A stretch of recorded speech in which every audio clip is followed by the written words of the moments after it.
അമ്മേ നാരായണ, ദേവി നാരായണ, ലക്ഷ്മി നാരായണ, ഭദ്രേ നാരായണ, ദേവി ശരണം അമ്മേ.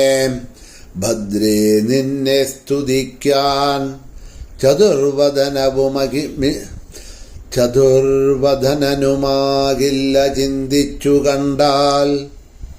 ഭാവാതീതാധിഭൂരിപ്രഥിത ഗുണഗണേ പിന്നെയാർക്കിങ്ങു സാധ്യം. ഭാവം നിന്നിൽ സമർപ്പിച്ചാഹമിഹ പരമാനന്ദദേ കൂപ്പിടുന്നേൻ. ഭംഗ്യാവന്നന്റെ മുമ്പേ ഭഗവതി വിലസീടെപ്പോഴും സാനുകമ്പേ. ദേവീ ശരണം അമ്മേ. സുപ്രഭാതം, ശുഭദിനം. എല്ലാ ധന്യാത്മാക്കൾക്കും പുലർകാല വന്ദനം. ശ്രീമദ് ദേവി ഭാഗവത നിത്യപാരായണ പരമ്പരയുടെ ഇന്നത്തെ സത്സംഗത്തിലേക്ക് സുസ്വാഗതം. ഷഷ്ഠസ്കന്ധം സപ്തമ അധ്യായമാണ് അവലോകനം ചെയ്തുകൊണ്ടുവരുന്നത്. ഇന്ദ്രനെ എല്ലാവരും ദ്വേഷഭാവത്തോടുകൂടി കാണാൻ തുടങ്ങി. കൂടെയിരുന്ന ദേവന്മാർ പോലും നിന്ദ്യനായിട്ടാണ് ഇന്ദ്രനെ കണ്ടത്. കൊല്ലാനായി പ്രേരണ നൽകാൻ, സഹായിക്കാൻ കുറേ മുനിമാരും മഹാവിഷ്ണുവും ഒക്കെ ഉണ്ടായിരുന്നു എന്നുണ്ടെങ്കിലും കർമ്മം ചെയ്തത്, വധിക്കുക എന്നുള്ള കർമ്മം ചെയ്തത്, സത്യം ചെയ്തത് ഇന്ദ്രനാണ്. ആ സത്യത്തെ വഞ്ചിച്ചുകൊണ്ട്, അധർമ്മം കൊണ്ട് വൃത്രനെ കൊന്നതും ഇന്ദ്രനാണ്. അതുകൊണ്ട് ഇന്ദ്രൻ ഒറ്റപ്പെട്ടു. എല്ലാവരുടെയും ദ്വേഷത്തിന് പാത്രീഭൂതനായി. ത്വഷ്ടാവിൻ്റെ ശാപം കിട്ടി. സ്വന്തം ആൾക്കാർ പോലും, സ്വജനങ്ങൾ പോലും ഇതാ ഇന്ദ്രനെ ദ്വേഷിക്കാൻ തുടങ്ങി.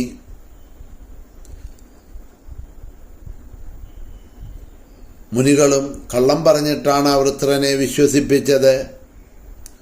വേദപ്രമാണത്തെ തള്ളിക്കളഞ്ഞ് അവർ ബോധപൂർവം അധർമ്മം നടത്തിയതാണ്. അങ്ങനെയാണ് അതിസാഹസം കാട്ടി ആ വൃത്രനെ വഞ്ചിച്ചു കൊന്നത്. ആരെങ്കിലും ഇത്തരത്തിലുള്ള അധർമ്മം പ്രവർത്തിക്കുമോ?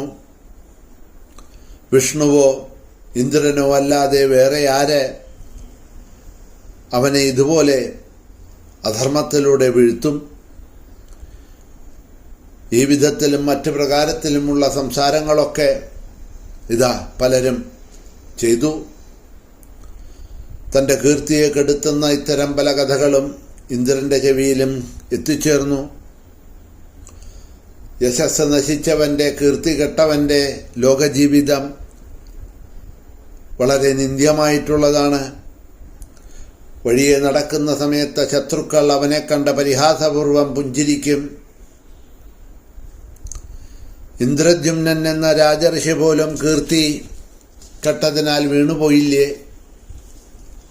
സ്വർഗത്ത് നിന്ന് അദ്ദേഹം ഒരു പാപവും ചെയ്യാത്തവനായിരുന്നു. പാപം ചെയ്തവൻ്റെ കഥ പിന്നെ പറയണോ?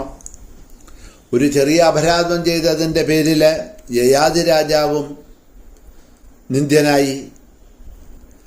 പിന്നെ 18 യുഗം ആ രാജാവിന് ഞണ്ടായിട്ട് കഴിയേണ്ടി വന്നില്ലേ? ഭൃഗുപത്നിയുടെ തല വെട്ടിയതുകൊണ്ട് അച്യുതനായിട്ടുള്ള സാക്ഷാൽ ഹരിക്കും ഭൃഗുവിൻ്റെ ശാപമേറ്റ മൃഗയോനിയിലും മത്സ്യയോനിയിലും ജനിക്കേണ്ടി വന്നില്ലേ? വാമനനായി ജനിച്ച മഹാബലിയുടെ ഗൃഹത്തിൽ ഭിക്ഷയ്ക്ക് ചെല്ലേണ്ടി വന്നില്ലേ? ദുഷ്കൃതം ചെയ്ത ഒരുവന് ദുഃഖം തീർച്ചയായിട്ടും ഉണ്ടാവും. രാമനും സീത വിരഹിതനായിക്കൊണ്ട വനത്തിൽ വസിച്ച് കഠിനമായിട്ടുള്ള ദുഃഖം അനുഭവിച്ചു രാജാവേ. അതും ഭൃഗുശാപം കൊണ്ടു തന്നെയാണ്. അതുപോലെ ഇന്ദ്രനും ബ്രഹ്മഹത്യ ചെയ്തതുമൂലം മഹാഭയമുണ്ടായി. സർവ ഐശ്വര്യ സമ്പൂർണമായ ഗൃഹത്തിൽ വസിച്ചിട്ടും ഇന്ദ്രന് സ്വസ്ഥതയുണ്ടായില്ല. ഒരു ദിവസം ഇന്ദ്രാണി ദേവസഭയിൽ പോകാതിരിക്കുന്ന ഇന്ദ്രനോട്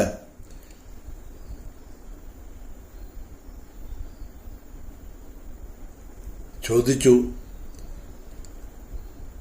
പ്രഭോ, ഭയങ്കരനായ ശത്രു കൊല്ലപ്പെട്ടെങ്കിലും അങ്ങ് ഭയപ്പെട്ടിരിക്കുന്നത് എന്തുകൊണ്ടാണ്?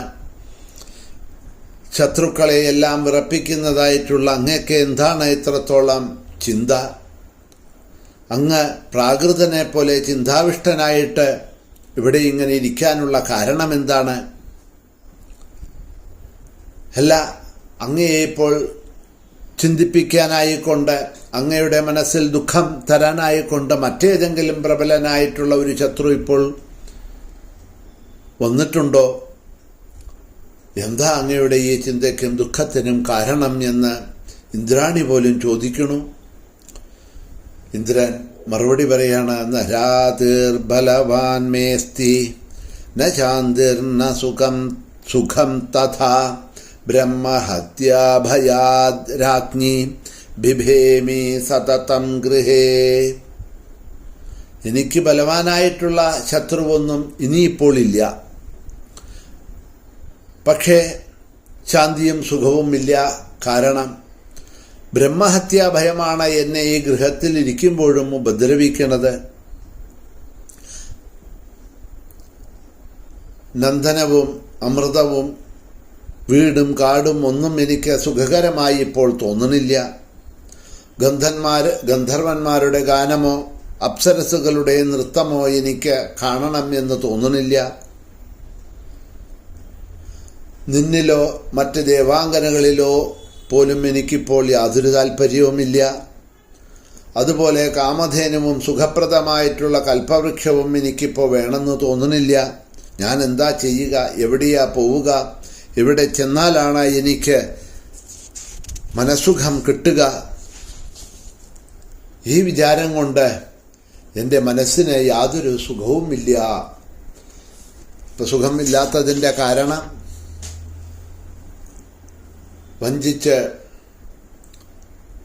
ആത്മസുഹൃത്തായിരുന്ന വൃത്രനെ കൊന്നത് കാരണം കൊണ്ടുള്ള ബ്രഹ്മഹത്യ പാപമാണ്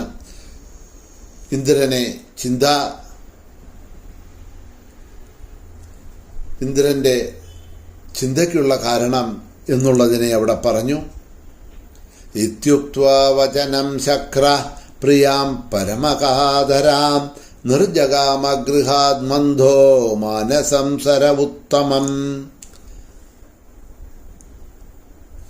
പരിഭ്രാന്തിയായിരിക്കുന്നതായിട്ടുള്ള ഇന്ദ്രായണി ഇങ്ങനെ പറഞ്ഞിട്ട്, ഇന്ദ്രാണിയോട് ഇങ്ങനെ പറഞ്ഞതിന് ശേഷം ഇന്ദ്രൻ ഗൃഹത്തിൽ നിന്ന് ഒരു ബുദ്ധികെട്ടവനെ പോലെ ഇറങ്ങി ഉത്തമമായിട്ടുള്ള മാനസ സരസിലേക്കാണ് പോയത്.